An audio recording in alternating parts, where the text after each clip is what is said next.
Social housing in the United Kingdom is effectively any kind of housing that is not run for maximum profit.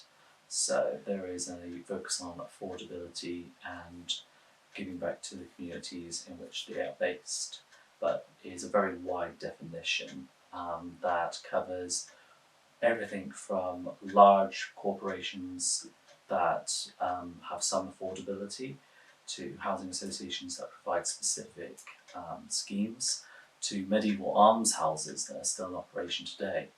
Without doubt, London needs more social housing. A lot was lost during the late 80s and the 90s when social housing was sold off and not enough has been replaced. The question now is what kinds of social housing are given greater priority and greater funding and greater help. I think that where we're allowed to operate social housing can provide a sufficient service, but there are often a lot of limits placed on us in some areas and not enough in others in order to control competition between different housing associations and between private property developers.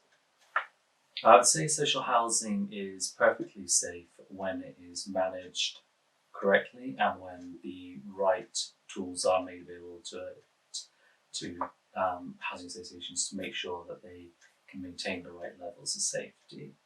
I think there are several problems with social housing in London, not least that there isn't enough of it, but that the cost of land in London is so high that it's very difficult for new homes at social rents to be built.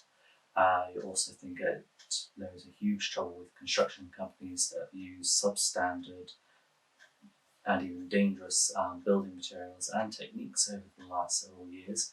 And this has already led to tragedy and will again before more is done about it.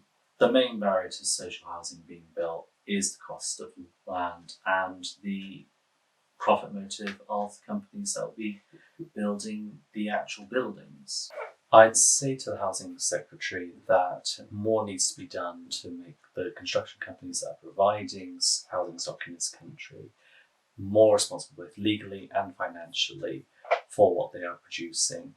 Not enough is being done on this front, and there needs to be more attention paid to what the definition of affordable housing is. At the minute, the bar is too high and it's far too easy to wriggle out of.